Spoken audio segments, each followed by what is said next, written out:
The Thing on the Doorstep by H.P. Lovecraft.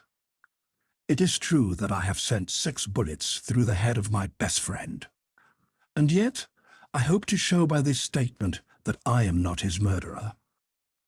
At first, I shall be called a madman, madder than the man I shot in his cell at the Arkham Sanitarium. Later, some of my readers will weigh each statement, correlate it with the known facts, and ask themselves how I could have believed otherwise than as I did after facing the evidence of that horror. That thing on the doorstep. Until then, I also saw nothing but madness in the wild tales I have acted on. Even now, I ask myself whether I was misled, or whether I am not mad after all. I do not know, but others have strange things to tell of Edward and Asenath Darby, and even the stolid police are at their wits' end to account for that last terrible visit. They have tried weakly to concoct a theory of a ghastly jest or warning by discharged servants, yet they know in their hearts that the truth is something infinitely more terrible and incredible. So I say that I have not murdered Edward Darby. Rather, I have avenged him, and in so doing purged the earth of a horror whose survival might have loosed untold terrors on all mankind. There are black zones of shadow close to our daily paths, and now and then some evil soul breaks a passage through. When that happens, the man who knows must strike before reckoning the consequences. I have known Edward Pickman Darby all his life.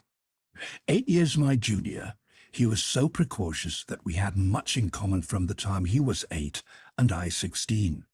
He was the most phenomenal child scholar I have ever known, and at 7 was writing verse of a somber, fantastic, almost morbid cast which astonished the tutors surrounding him. Perhaps his private education and coddled seclusion had something to do with his premature flowering. An only child, he had organic weaknesses which startled his doting parents and caused them to keep him closely chained to their side. He was never allowed out without his nurse, and seldom had a chance to play unconstrainedly with other children. All this doubtless fostered a strange, secretive inner life in the boy, with imagination as his one avenue of freedom.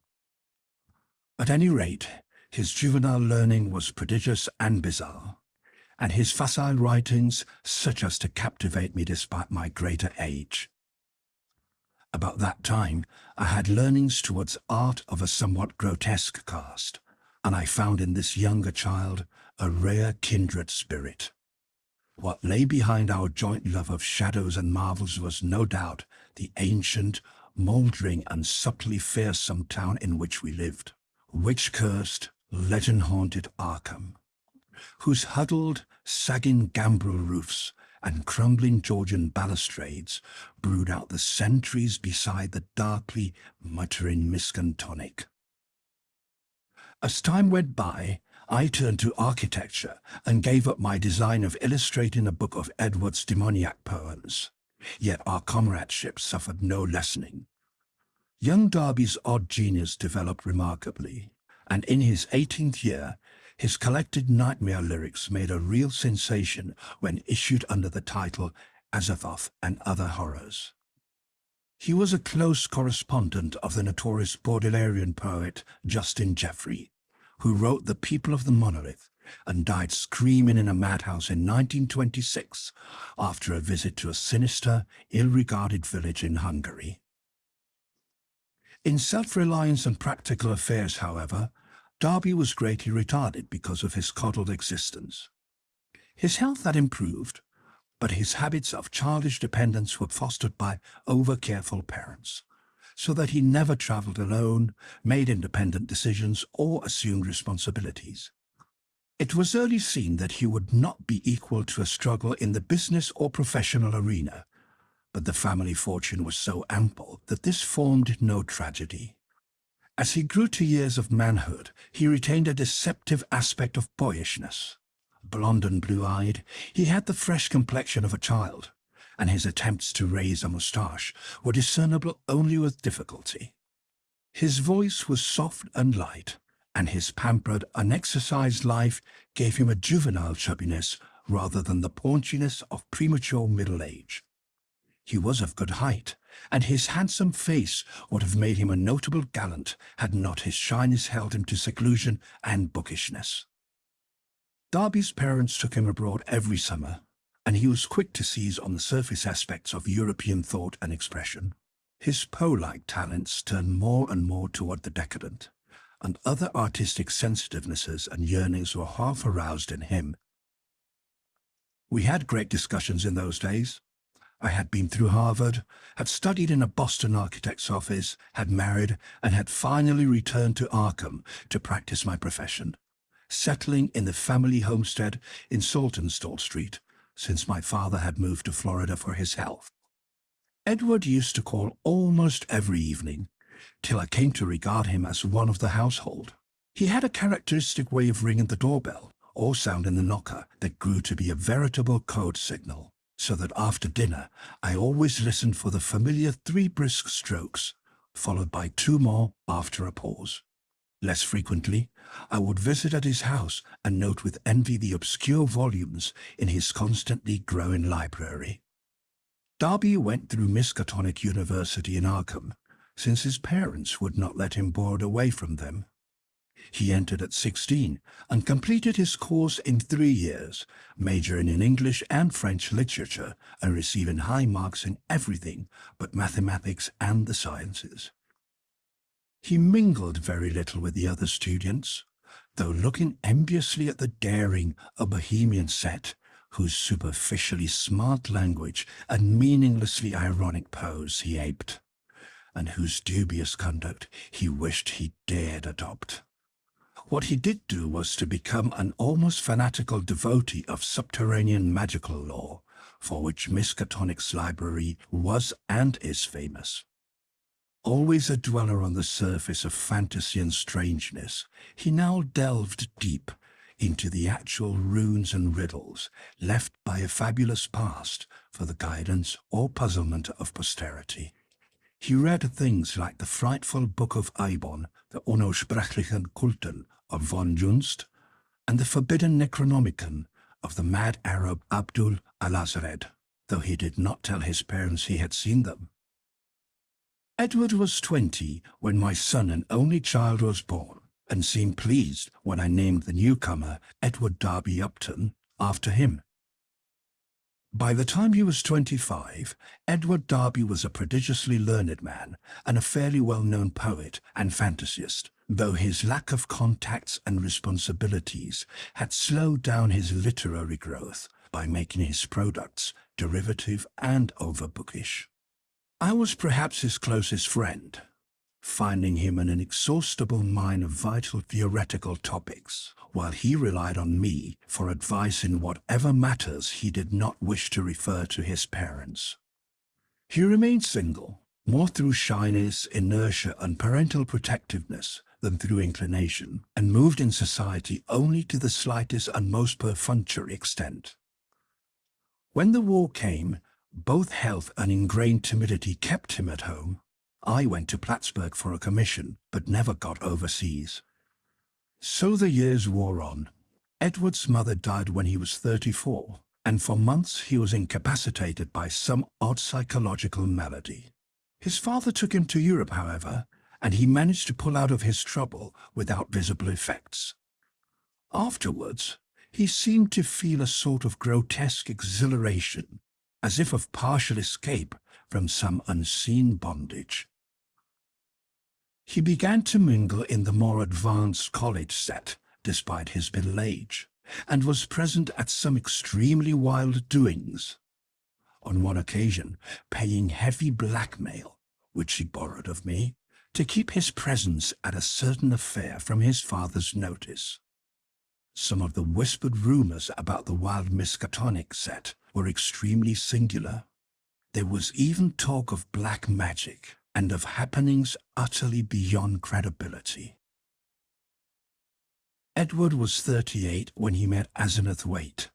She was, I judge, about 23 at the time, and was taking a special course in medieval metaphysics at Miskatonic. The daughter of a friend of mine had met her before, in the Hall School at Kingsport, and had been inclined to shun her because of her odd reputation. She was dark, smallish, and very good-looking except for over-protuberant eyes. But something in her expression alienated extremely sensitive people. It was, however, largely her origin and conversation which caused average folk to avoid her. She was one of the Asenath Waites, and dark legends have clustered for generations about crumbling, half-deserted Innsmouth and its people. There are tales of horrible bargains about the year 1850, and of a strange element not quite human in the ancient families of the rundown fishing port. Tales such as only old-time Yankees can devise and repeat with proper awesomeness.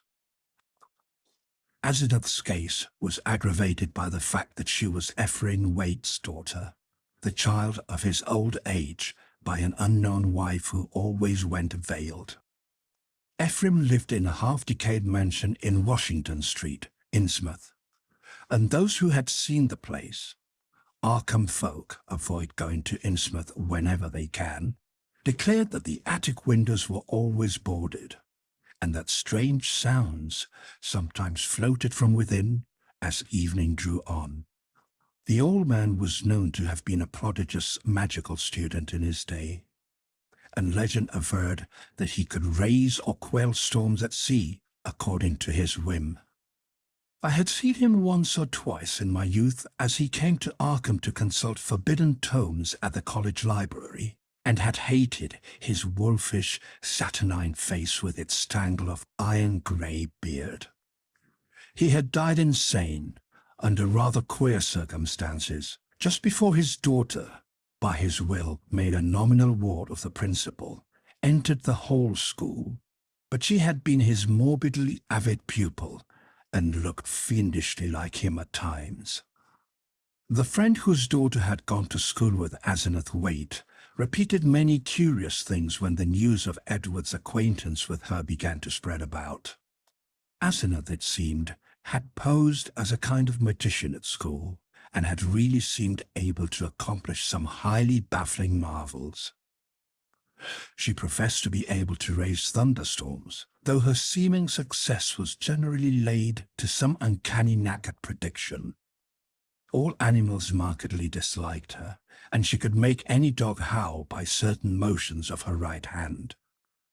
There were times when she displayed snatches of knowledge and language very singular and very shocking for a young girl, when she would frighten her schoolmates with leers and winks of an inexplicable kind, and would seem to extract an obscene and zestful irony from her present situation.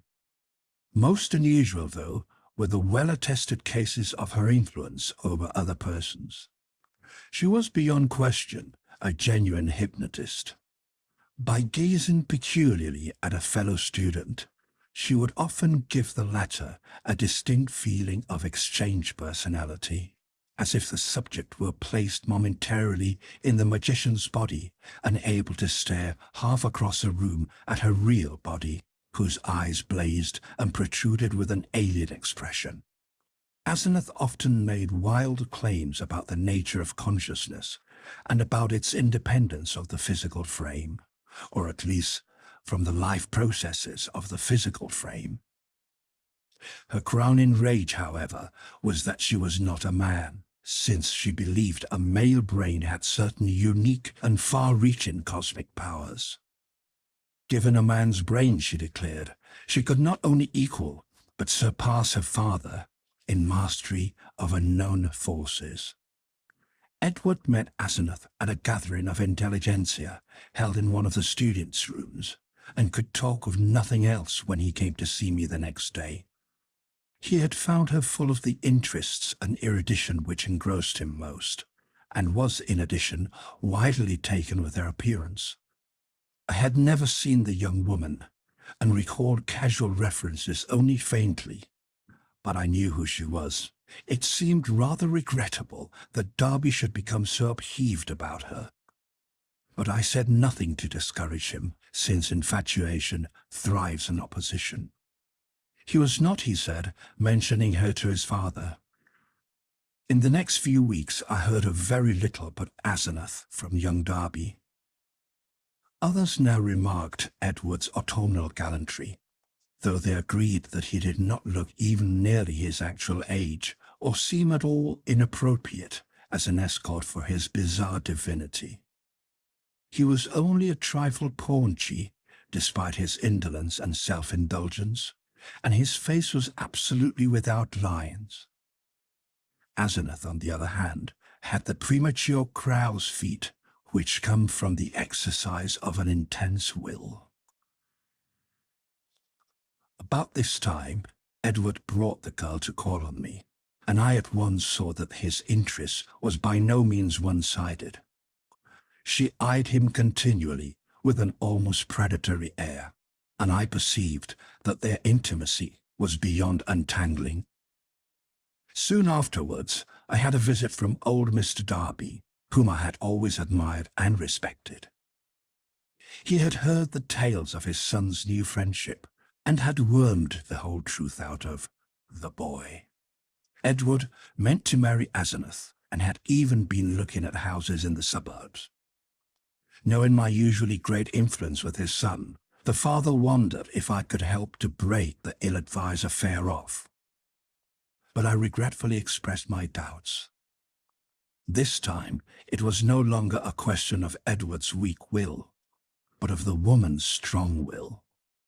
The perennial child had transferred his dependence from the parental image to a new and stronger image, and nothing could be done about it. The wedding was performed a month later by a justice of the peace, according to the bride's request. Mr. Darby, at my advice, offered no opposition, and he, my wife, my son, and I attended the brief ceremony, the other guests being wild young people from the college. Asenath had bought the old Crowninshield place in the country at the end of High Street, and they proposed to settle there after a short trip to Innsmouth, whence 3 servants and some books and household goods were to be brought. It was probably not so much consideration for Edward and his father as a personal wish to be near the college, its library, and its crowd of sophisticates that made Asenath settle in Arkham instead of returning permanently home. When Edward called on me after the honeymoon, I thought he looked slightly changed. Asenath had made him get rid of the undeveloped moustache, but there was more than that. He looked soberer and more thoughtful, his habitual pout of childish rebelliousness being exchanged for a look almost of genuine sadness. I was puzzled to decide whether I liked or disliked the change. Certainly, he seemed for the moment more normally adult than ever before. Perhaps the marriage was a good thing. Might not the change of dependence from a start towards actual neutralization leading ultimately to responsible independence? He came alone, for Asenath was very busy. She had bought a vast store of books and apparatus from Innsmouth, Darby shuddered as he spoke the name, and was finishing the restoration of the Crowninshield house and grounds. Her home in that town was a rather disquieting place, but certain objects in it had taught him some surprising things. He was progressing fast in esoteric lore now that he had Asenath's guidance. Some of the experiments she proposed were very daring and radical. He did not feel at liberty to describe them, but he had confidence in her powers and intentions. The 3 servants were very queer, an incredibly aged couple who had been with old Ephraim and referred occasionally to him and to Asenath's dead mother in a cryptic way, and a swarthy young wench who had marked anomalies of feature and seemed to exude a perpetual odour of fish. For the next 2 years I saw less and less of Darby. A fortnight would sometimes slip by without the familiar 3 and 2 strokes at the front door, And when he did call, or when, as happened with increasing infrequency, I called on him, he was very little disposed to converse on vital topics. He had become secretive about those occult studies which he used to describe and discuss so minutely, and preferred not to talk of his wife. She had aged tremendously since her marriage. Till now, oddly enough, she seemed the elder of the two. Her face held the most concentratedly determined expression I had ever seen, and her whole aspect seemed to gain a vague, unplaceable repulsiveness. My wife and son noticed it as much as I, and we all ceased gradually to call on her, for which Edward admitted in one of his boyishly tactless moments she was unmitigatedly grateful. Occasionally the Darbys would go on long trips, ostensibly to Europe, though Edward sometimes hinted at obscurer destinations. It was after the first year that people began to talk about the change in Edward Darby. It was very casual talk, for the change was purely psychological, but it brought up some interesting points. Now and then, it seemed, Edward was observed to wear an expression and to do things wholly incompatible with his usual flabby nature. For example, although in the old days he could not drive a car, he was now seen occasionally to dash into or out of the old Crown and Shield driveway with Asenath's powerful Packard, handling it like a master, and meeting traffic entanglements with a skill and determination utterly alien to his accustomed nature. In such cases, he seemed always to be just back from some trip or just starting on one. What sort of trip, no one could guess, although he mostly favored the Innsmouth road. Oddly, the metamorphosis did not seem altogether pleasing. People said he looked too much like his wife, or like old Ephraim Waite himself in these moments. Or perhaps these moments seemed unnatural because they were so rare. Sometimes, hours after starting out in this way, he would return listlessly sprawled on the rear seat of the car, while an obviously hired chauffeur or mechanic drove. Also, his preponderant contacts, including, I may say, his calls on me, was the old-time indecisive one, its irresponsible childishness even more marked than in the past. While Asenath's face aged, Edward's, aside from those exceptional occasions, actually relaxed into a kind of exaggerated immaturity, save when a trace of the new sadness or understanding would flash across it. It was really very puzzling. Meanwhile, the Darbys almost dropped out of the gay college circle, not through their own disgust, we heard, but because something about their present studies shocked even the most callous of the other decadents. It was in the third year of the marriage that Edward began to hint openly to me of a certain fear and dissatisfaction. He would let fall remarks about things going too far, and would talk darkly about the need of saving his identity. At first, I ignored such references, but in time I began to question him guardedly, remembering what my friend's daughter had said about Asenath's hypnotic influence over the other girls at school.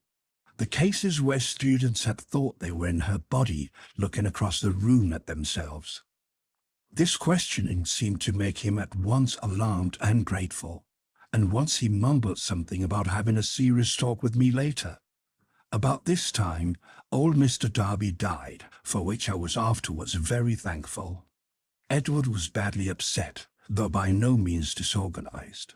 He had seen astonishingly little of his parents since his marriage, for Asenath had concentrated in herself all his vital sense of family linkage. Some called him callous in his loss, especially since those jaunty and confident moods in the car began to increase. He now wished to move back into the old Darby mansion, but Asenath insisted on staying in the Crown and Shield house, to which he had become well adjusted. Not long afterward, my wife heard a curious thing from a friend, one of the few who had not dropped by the Darbys.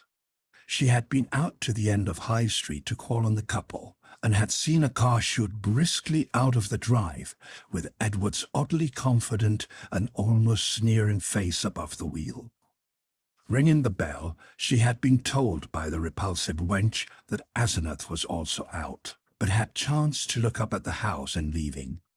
There, at one of Edward's library windows, she had glimpsed a hastily withdrawn face. A face whose expression of pain, defeat, and wistful hopelessness was poignant beyond description. It was, incredibly enough in view of its usual domineering cast, Asenath's. Yet the caller had vowed that in that instant the sad, muddled eyes of poor Edward were gazing out from it. Edward's calls now grew a trifle more frequent, and his hints occasionally became concrete. What he said was not to be believed, even in centuried and legend-haunted Arkham. But he threw out his dark lore with a sincerity and convincingness which made one fear for his sanity. He talked about terrible meetings in lonely places, of cyclopean ruins in the hearts of the Maine woods, beneath which vast staircases led down to abysses of nighted secrets, of complex angles that led through invisible walls to other regions of space and time, and of hideous exchanges of personality that permitted explorations in remote and forbidden places, on other worlds, and in different space-time continua. He would now and then back up certain crazy hints by exhibiting objects which utterly nonplussed me, elusively colored and bafflingly textured objects like nothing ever heard of on Earth, whose insane curves and surfaces answered no conceivable purpose and followed no conceivable geometry. These things, he said, came from outside, and his wife knew how to get them. Sometimes, but always in frightened and ambiguous whispers, he would suggest things about old Ephraim Waite, whom he had seen occasionally at the college library in the old days. These adumbrations were never specific, but seemed to revolve around some especially horrible doubt as to whether the old wizard were really dead, in a spiritual as well as corporal sense. At times Darby would halt abruptly in his revelations, and I wondered whether Asenath could possibly have divined his speech at a distance and cut him off through some unknown sort of telepathic mesmerism, some power of the kind she had displayed at school. Certainly, she suspected that he told me things, for as the weeks passed, she tried to stop his visits with words and glances of a most inexplicable potency.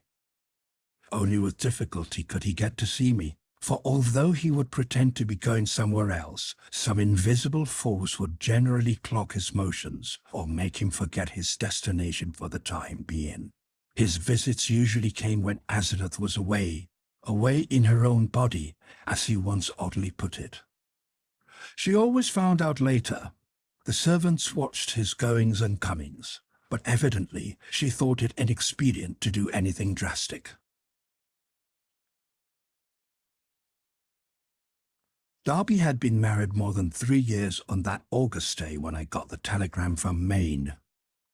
I had not seen him for 2 months, but I had heard he was away, on business. Asenath was supposed to be with him, though watchful gossips declared there was someone upstairs in the house behind the doubly curtained windows.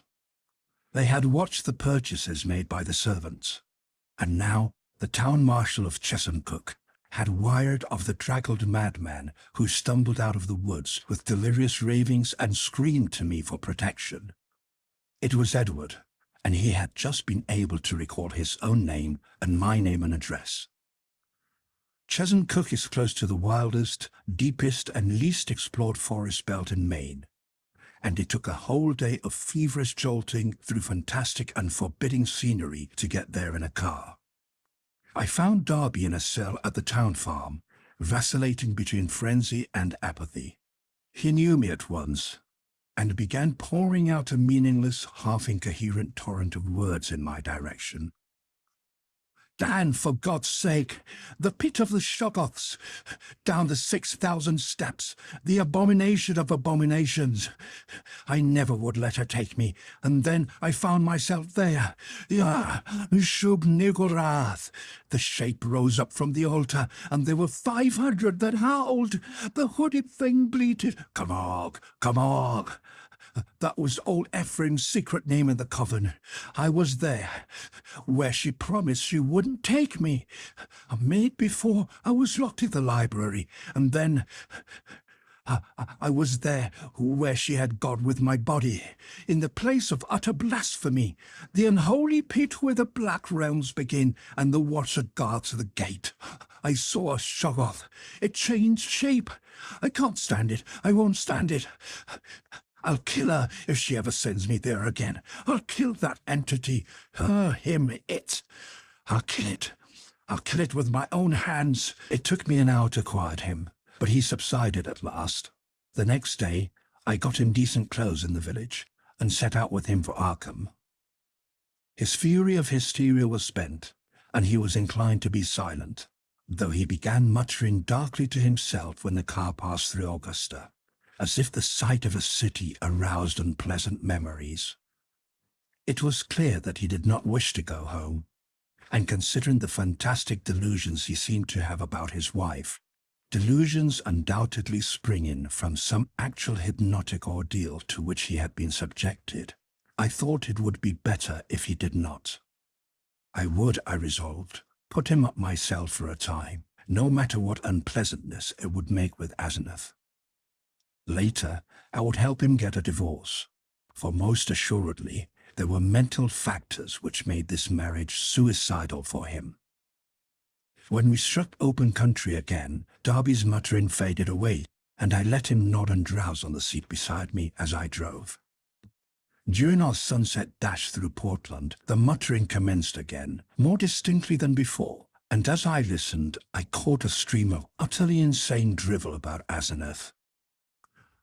The extent to which he had preyed on Edward's nerves was plain, for he had woven a whole set of hallucinations around her. His present predicament, he mumbled furtively, was only one of a long series. She was getting hold of him, and he knew that someday she would never let go. Even now, she probably let him go only when she had to, because she couldn't hold on long at a time. She constantly took his body and went to nameless places for nameless rites, leaving him in her body and locking him upstairs. But sometimes she couldn't hold on, and he would find himself suddenly in his own body again in some far-off, horrible, and perhaps unknown place. Sometimes she'd get hold of him again, and sometimes she couldn't. Often he was left stranded somewhere as I had found him. Time and again, he had to find his way home from frightful distances, getting somebody to drive the car after he found it. The worst thing was that she was holding on to him longer and longer at a time. She wanted to be a man, to be fully human. That was why she got hold of him. She had sensed the mixture of fine wrought brain and weak will in him. Someday she would crowd him out and disappear with his body, disappear to become a great magician like her father, and leave him marooned in that female shell that wasn't even quite human.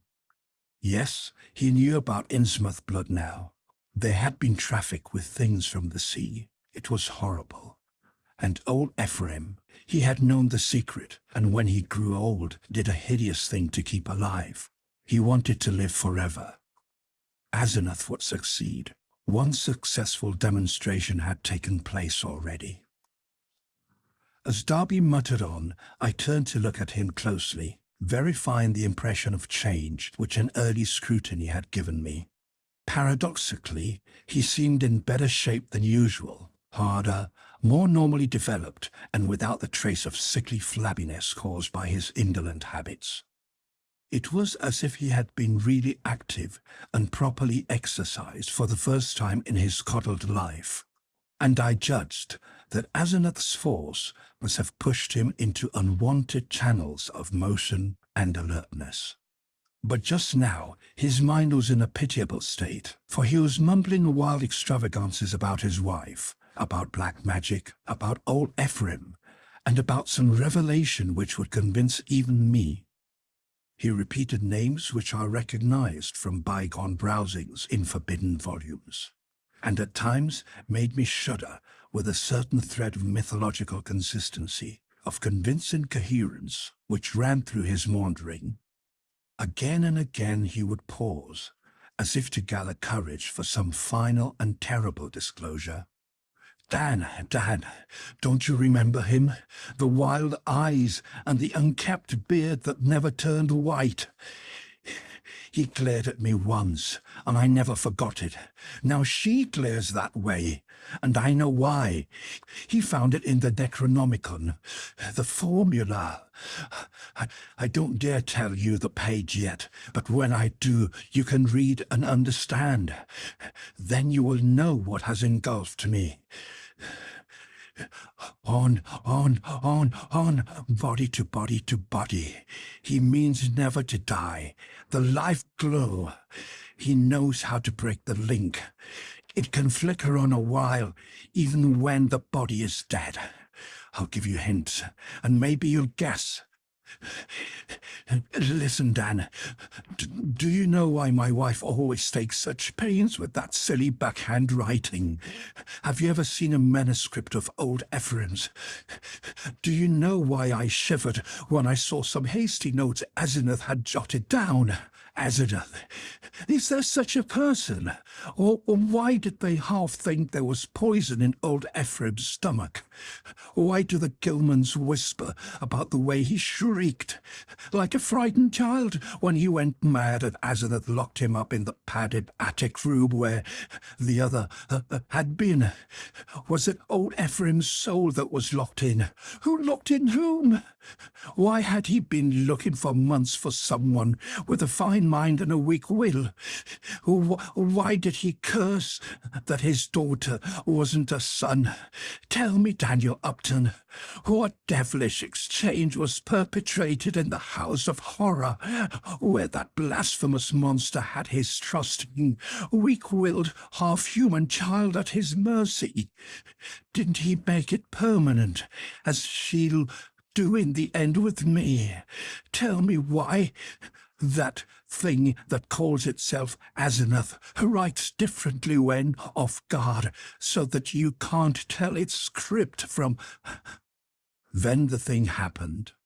Darby's voice was rising to a thin treble scream as he raved, when suddenly it was shut off with an almost mechanical click. I thought of those other occasions at my home when his confidence had abruptly ceased, when I had half fancied that some obscure telepathic wave of Asenath's mental force was intervening to keep him silent. This, though, was something altogether different, and I felt infinitely more horrible.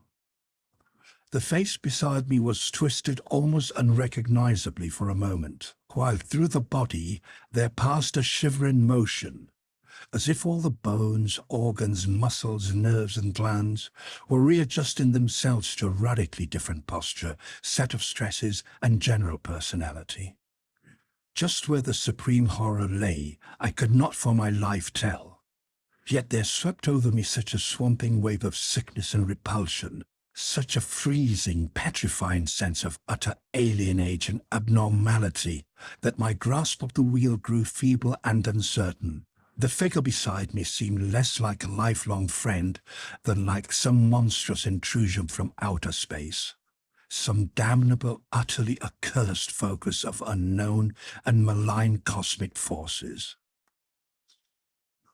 I had faltered only a moment, but before another moment was over, my companion had seized the wheel and forced me to change places with him. The dusk was now very thick, and the lights of Portland far behind, so I could not see much of his face. The blaze of his eyes, though, was phenomenal, and I knew that he must now be in that queerly energized state, so unlike his usual self, which so many people had noticed. It seemed odd and incredible that listless Edward Darby, who could never assert himself and who would never learn to drive, should be ordering me about and taking the wheel of my own car. Yet that was precisely what had happened. He did not speak for some time, and in my inexplicable horror, I was glad he did not. In the lights of Biddeford and Sacco, I saw his firmly set mouth and shivered at the blaze of his eyes. The people were right. He did look damnably like his wife and like old Ephraim when he was in these moods. I did not wonder that the moods were disliked. There was certainly something unnatural and diabolical in them, and I felt the sinister element all the more because of the wild ravings I had been hearing. This man, for all my lifelong knowledge of Edward Pickman Darby, was a stranger, an intrusion of some sort from the black abyss. He did not speak until we were on a dark stretch of road, and when he did, his voice seemed utterly unfamiliar. It was deeper, firmer, and more decisive than I had ever known it to be, while its accent and pronunciation were altogether changed, though vaguely, remotely, and rather disturbingly recalling something I could not quite place. There was, I thought, a trace of very profound and very genuine irony in the timbre. Not the flashy, meaninglessly jaunty pseudo-irony of the callow sophisticate, which Darby had habitually affected, but something grim, basic, pervasive, and potentially evil. I marveled at the self-possession so soon following the spell of panic-struck muttering. "I hope you'll forget my attack back there, Upton," he was saying. "You know what my nerves are, and I guess you can excuse such things. I'm enormously grateful, of course, for this lift home. And you must forget, too, any crazy things I may have been saying about my wife, and about things in general. That's what comes from overstudy in a field like mine. My philosophy is full of bizarre concepts, and when the mind gets worn out, it cooks up all sort of imaginary concrete applications. I shall take a rest from now on. You probably won't see me for some time, and you needn't blame Asenath for it. This trip was a bit queer, but it's really very simple. There are certain Indian relics in the North Woods, standing stones and all that, which mean a good deal in folklore, and Asenath and I are following that stuff up. It was a hard search, so I seem to have gone off my head. I must send somebody for the car when I get home. A month's relaxation will put me back on my feet. I do not recall just what my own part of the conversation was, for the baffling alienage of my seatmate filled all my consciousness. With every moment, my feeling of elusive cosmic horror increased, till at length I was in a virtual delirium of longing for the end of the drive. Darby did not offer to relinquish the wheel, and I was glad of the speed with which Portsmouth and Newburyport flashed by. At the junction where the main highway runs inland and avoids Innsmouth, I was half afraid my driver would take the bleak shore road that goes through that damnable place. He did not, however, but darted rapidly past Rowley and Ipswich towards our destination. We reached Arkham before midnight, and found the lights still on at the old Crown and Shield house.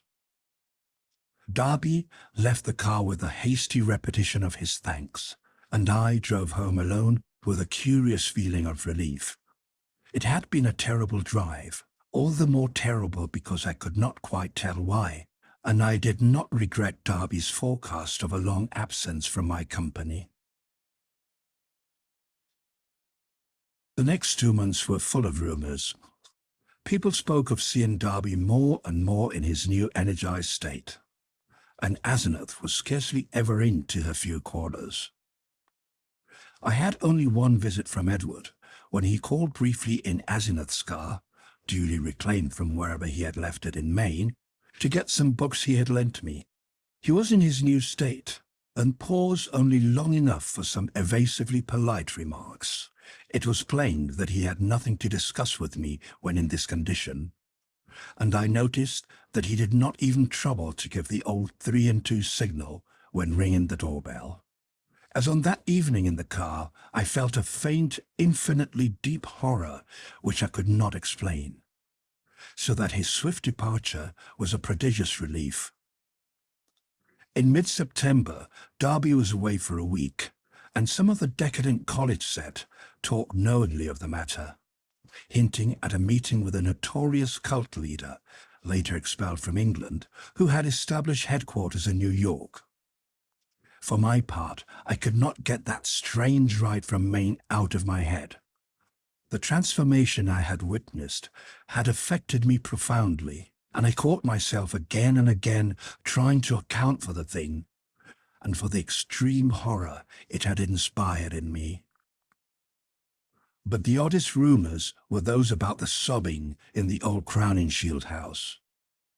The voice seemed to be a woman's, and some of the younger people thought it sounded like Asenath's. It was heard only at rare intervals, and would sometimes be choked off, as if by force. There was talk of an investigation, but this was dispelled one day when Asenath appeared in the streets and chatted in a sprightly way with a large number of acquaintances, apologizing for her recent absences and speaking incidentally about the nervous breakdown and hysteria of a guest from Boston. The guest was never seen, but Asenath's appearance left nothing to be said. And then someone complicated matters by whispering that the sobs had once or twice been in a man's voice. One evening in mid-October, I heard the familiar 3 and 2 ring at the front door. Answering it myself, I found Edward on the steps, and saw in a moment that his personality was the old one which I had not encountered since the day of his ravings on that terrible ride from Chesuncook. His face was twitching with a mixture of odd emotions, in which fear and triumph seemed to share domination, and he looked furtively over his shoulder as I closed the door behind him. Following me clumsily to the study, he asked for some whiskey to steady his nerves. I forbore to question him, but waited till he felt like beginning whatever he wanted to say. At length, he ventured some information in a choking voice. "Asenath has gone, Dan. We had a long talk last night while the servants were out, and I made her promise to stop preying on me. Of course I had certain occult defenses I never told you about. She had to give in, but got frightfully angry. Just packed up and started for New York. Walked right out to catch the 8:20 into Boston. I suppose people will talk, but I can't help that. You needn't mention that there was any trouble. Just say she's gone on a long research trip. She's probably going to stay with one of her horrible groups of devotees.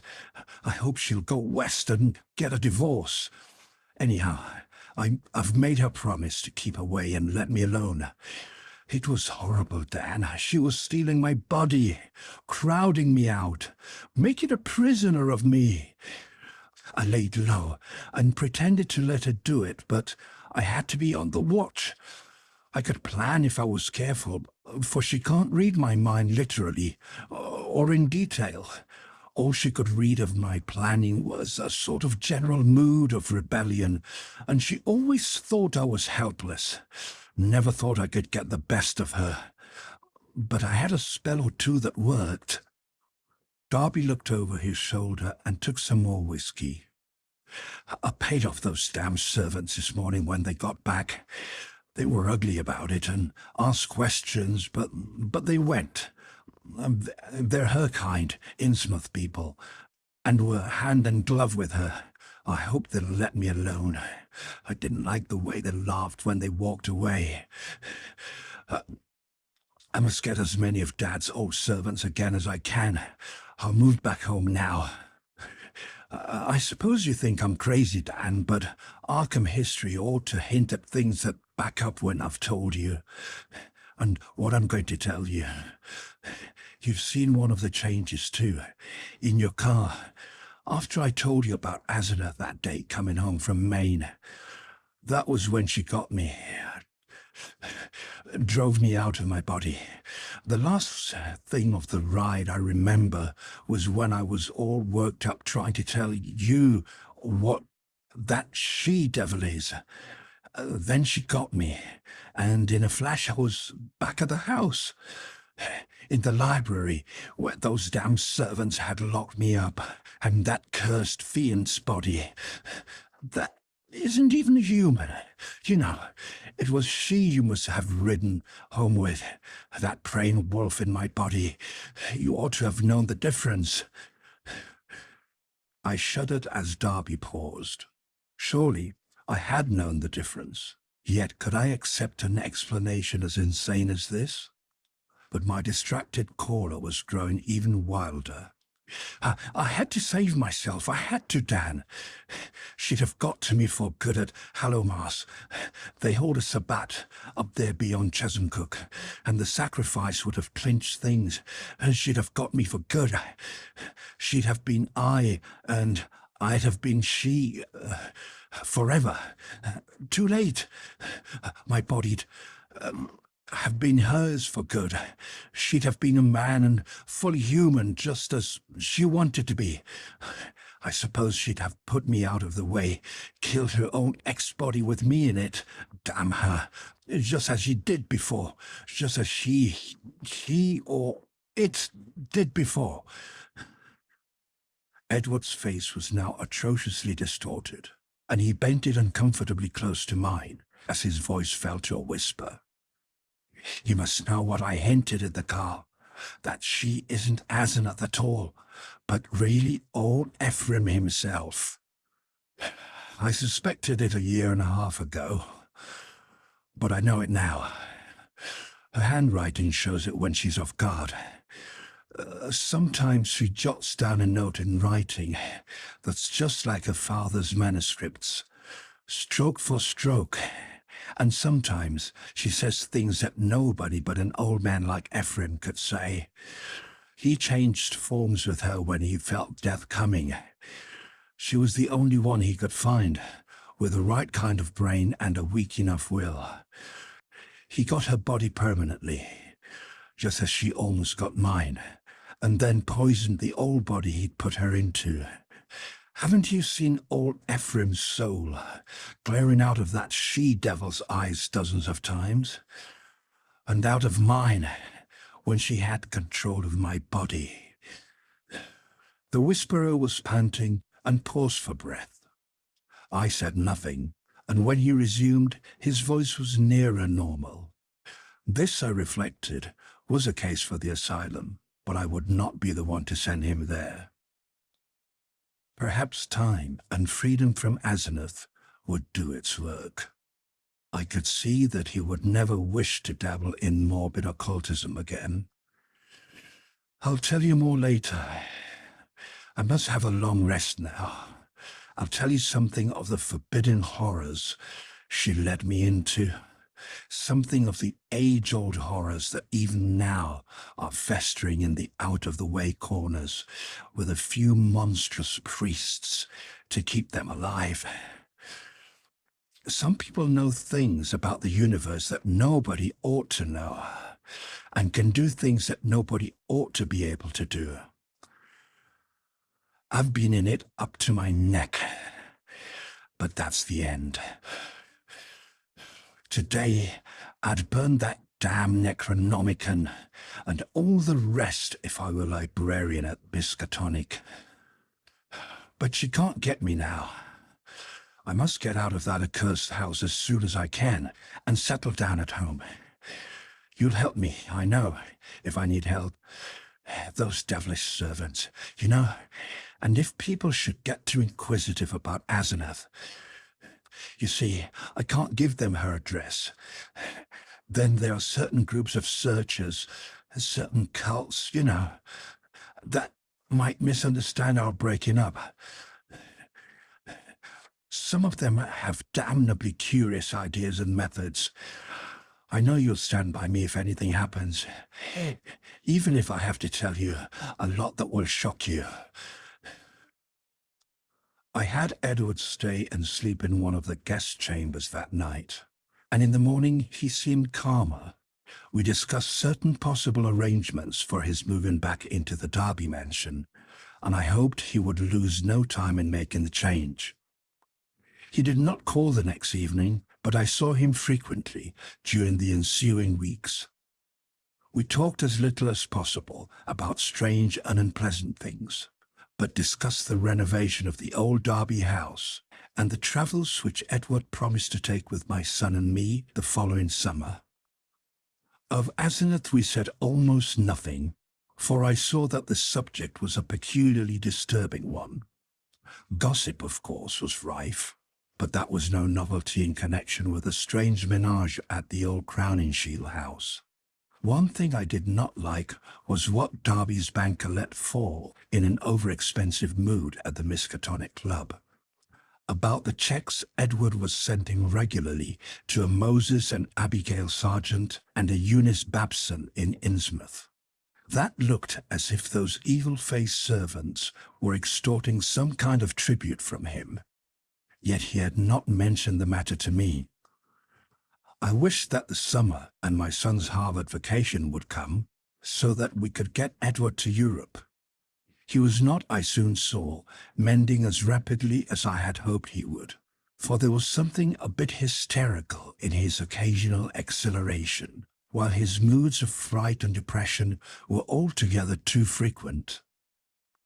The old Derby house was ready by December, yet Edward constantly put off moving. Though he hated and seemed to fear Crowningshield Place, he was at the same time queerly enslaved by it. He could not seem to begin dismantling things, and invented every kind of excuse to postpone action. When I pointed this out to him, he appeared unaccountably frightened. His father's old butler, who was there with the other reacquired family servants, told me one day that Edward's occasional prowlings about the house, and especially down the cellar, looked odd and unwholesome to him. I wondered if Asenath had been writing disturbing letters, but the butler said there was no mail which could have come from her. It was about Christmas that Derby broke down one evening while calling on me. I was steering the conversation towards next summer's travels when he suddenly shrieked and leaped up from his chair with a look of shocking, uncontrollable fright. A cosmic panic and loathing such as only the nether gulfs of nightmare could bring to any sane mind. My brain! God, Dan, it's tugging from beyond, knocking, clawing, that she-devil, even now. Ephraim, come on, the pit of the Shoggoths. Ja, Shub-Nigorath, the goat with 1,000 young. The flame, beyond body, beyond life, in the earth. Oh, God! I pulled him back to his chair and poured some wine down his throat as his frenzy sank to a dull apathy. He did not resist, but kept his lips moving as if talking to himself. Presently, I realized that he was trying to talk to me and bent my ears to his mouth to catch the feeble words. Again, she's trying. I might have known. Nothing can stop that force. Not distance, nor magic, nor death. It comes and comes, mostly in the night. I can't leave. It's horrible. Oh, God, Dan, if you only knew, as I do, just how horrible it is. When he had slumped down into a stupor, I propped him with pillows and let normal sleep overtake him. I did not call a doctor, for I knew what would be said of his sanity, and wished to give nature a chance if I possibly could. He waked at midnight, and I put him to bed upstairs, but he was gone by morning. He had let himself quietly out of the house, and his butler, when called on the wire, said he was at home, pacing restlessly about the library. Edward went to pieces rapidly after that. He did not call again, but I went daily to see him. He would always be sitting in his library, staring at nothing and having an air of abnormal listening. Sometimes he talked rationally, but always on trivial topics. Any mention of his trouble, of future plans, or of Asenath would send him into a frenzy. His butler said he had frightful seizures at night, during which he might eventually do himself harm.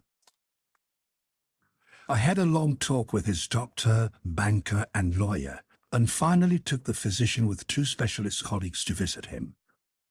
The spasms that resulted from the first questions were violent and pitiable, and that evening a closed car took his poor struggling body to the Arkham Sanitarium. I was made his guardian and called on him twice weekly, almost weeping to hear his wild shrieks, awesome whispers, and dreadful droning repetitions of such phrases as, "I had to do it, I had to do it, it'll get me, down there, in the dark, mother, mother, Dan, save me, save me."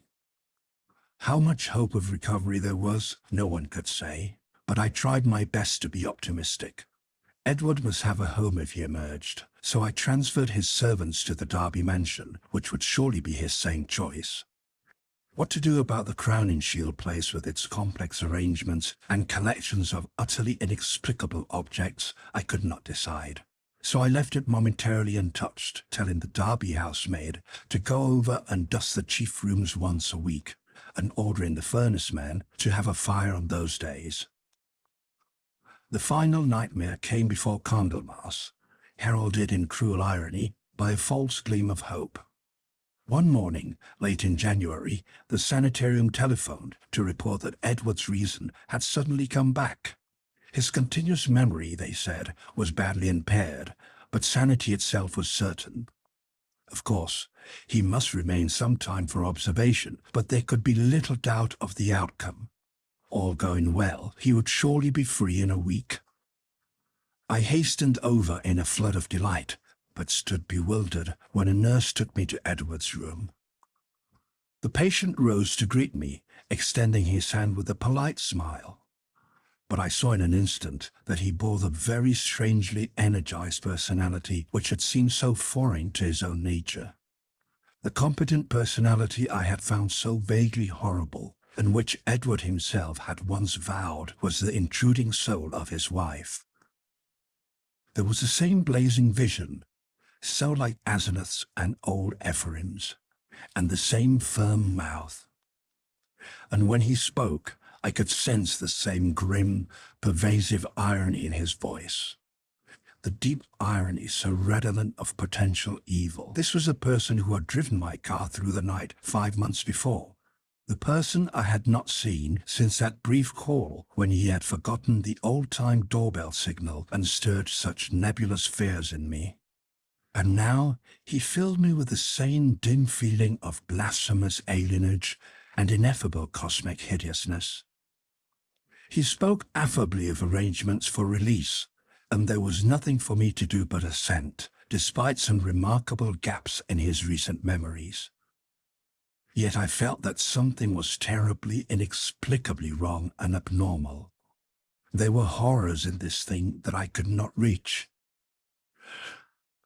This was a sane person, but was it indeed the Edward Derby I had known? If not, who or what was it, and where was Edward? Ought it to be free or confined, or ought it to be extirpated from the face of the earth? There was a hint of the abysmally sardonic in everything the creature said. The Asenath-like eyes lent a special and baffling mockery to certain words about the early liberty earned by an especially close confinement. I must have behaved very awkwardly and was glad to beat a retreat. All that day and the next, I racked my brain over the problem. What had happened? What sort of mind looked out through those alien eyes in Edward's face? I could think of nothing but this dimly terrible enigma, and gave up all efforts to perform my usual work. The second morning, the hospital called up to say that the recovered patient was unchanged, and by evening I was close to a nervous collapse, a state I admit, though others will vow it colored my subsequent vision. I have nothing to say on this point, except that no madness of mine could account for all the evidence. It was in the night, after that second evening, that stark, utter horror burst over me and weighted my spirit with a black, clutching panic from which it can never shake free. It began with a telephone call just before midnight. I was the only one up and sleepily took down the receiver in the library. No one seemed to be on the wire, and I was about to hang up and go to bed when my ear caught a very faint suspicion of sound at the other end. Was someone trying under great difficulties to talk? As I listened, I thought I heard a sort of half-liquid bubbling noise. Glub, glub, glub, which had an odd suggestion of inarticulate, unintelligible word and syllable divisions. I called, "Who is it?" But the only answer was glub, glub, glub, glub. I can only assume that the noise was mechanical, but fancying that it might be a case of a broken instrument able to receive but not to send, I added, "I can't hear you. Better hang up and try information." Immediately, I heard the receiver go on the hook at the other end. This, I say, was just before midnight. When that call was traced afterwards, it was found to come from the old Crowninshield house, though it was fully half a week from the housemaid's stay to be there. I shall only hint what was found at that house. The upheaval in a remote cellar storeroom, the tracks, the dirt, the hastily rifled wardrobe, the baffling marks on the telephone, the clumsily used stationery, and the detestable stench lingering over everything. The police, poor fools, have their smug little theories, and are still searching for those sinister discharged servants who have dropped out of sight amidst the present furor. They speak of a ghoulish revenge for things that were done, and say I was included because I was Edward's best friend and adviser. Idiots! Do they fancy those brutish clowns could have forged that handwriting? Do they fancy they could have brought what later came? Are they blind to the changes in the body that was Edward's? As for me, I now believe all that Edward Darby ever told me. There are horrors beyond life's edge that we do not suspect, and once in a while man's evil prying calls them just within our range. Ephraim, Asenath, that devil called them in, and they engulfed Edward as they are engulfing me. Can I be sure that I am safe? Those powers survive the life of the physical form. The next day, in the afternoon, when I pulled out of my prostration and was able to walk and talk coherently, I went to the madhouse and shot him dead, for Edward's and the world's sake. But can I be sure till he is cremated? They are keeping the body for some silly autopsies by different doctors. But I say he must be cremated. He must be cremated. He who was not Edward Darby when I shot him. I shall go mad if he is not, for I may be the next. But my will is not weak, and I shall not let it be undermined by the terrors I know are seething around it. One life, Ephraim, Asenath, and Edward. Who now?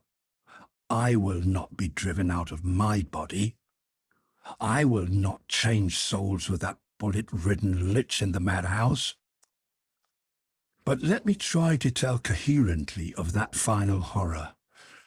I will not speak of what the police persistently ignored, the tales of that dwarfed, grotesque, malodorous thing met by at least 3 wayfarers in High Street just before 2 o'clock, and the nature of the single footprints in certain places. I will say only that just about 2 the doorbell and knocker waked me. Doorbell and knocker both, plied alternately and uncertainly in a kind of weak desperation, and each trying to keep to Edward's old signal of 3 and 2 strokes. Roused from sound sleep, my mind leaped into a turmoil. Darby at the door, and remembering the old code. That new personality had not remembered it. Was Edward suddenly back in his rightful state? Why was he here in such evident stress and haste? Had he been released ahead of time, or had he escaped? Perhaps, I thought as I flung on a robe and bounded downstairs, his return to his own self had brought raving and violence, revoking his discharge and driving him to a desperate dash for freedom. Whatever had happened, he was good old Edward again, and I would help him. When I opened the door into the elm-arched blackness, a gust of insufferably fetid wind almost flung me prostrate. I choked in nausea, and for a second scarcely saw the dwarfed, humped figure on the steps. The summons had been Edward's, but who was this foul, stunted parody? Where had Edward had time to go? His ring had sounded only a second before the door opened. The caller had one of Edward's overcoats, its bottom almost touching the ground, and its sleeves rolled back, yet still covering the hands. On the head was a slouch hat pulled low, while a black silk muffler concealed the face. As I stepped unsteadily forward, the figure made a semi-liquid sound like that I had heard over the telephone. Blub, blub, and thrust at me a large, closely written paper impaled on the end of a long pencil. Still reeling from the morbid and unaccountable feta, I seized this paper and tried to read it in the light from the doorway. Beyond question, it was Edward's script. But why had he written when he was close enough to ring? And why was the script so awkward, coarse, and shaky? I could make out nothing in the dim half-light, so edged back into the hall. The dwarf figure clumping mechanically after, but pausing on the inner door's threshold. The odour of this singular messenger was really appalling, and I hoped, not in vain, thank God, that my wife would not wake and confront it. Then, as I read the paper, I felt my knees give under me and my vision go black. I was laying on the ground when I came to, that accursed sheet still clutched in my fear-rigid hand. This is what it said. Dan, go to the sanatorium and kill it. Exterminate it. It isn't Edward Darby anymore. She got me. It's Asenath, and she has been dead 3 months and a half. I lied when I said she had gone away. I killed her. I had to. It was sudden, but we were alone and I was in my right body. I saw a candlestick and smashed her head in. She would have got me for good at Hallowmass. I buried her in the farther cellar storeroom under some old boxes and cleaned up all the traces. The servants suspected next morning, but they have such secrets that they dare not tell the police. I sent them off, but God knows what they and others of the cult will do. I thought for a while I was all right, and then I felt the tugging at my brain. I knew what it was. I ought to have remembered. A soul like hers, or Ephraim's, is half detached and keeps right on after death as long as the body lasts. She was getting me, making me change bodies with her, seizing my body and putting me in that corpse of hers buried in the cellar. I knew what was coming. That's why I snapped and had to go to the asylum. Then it came.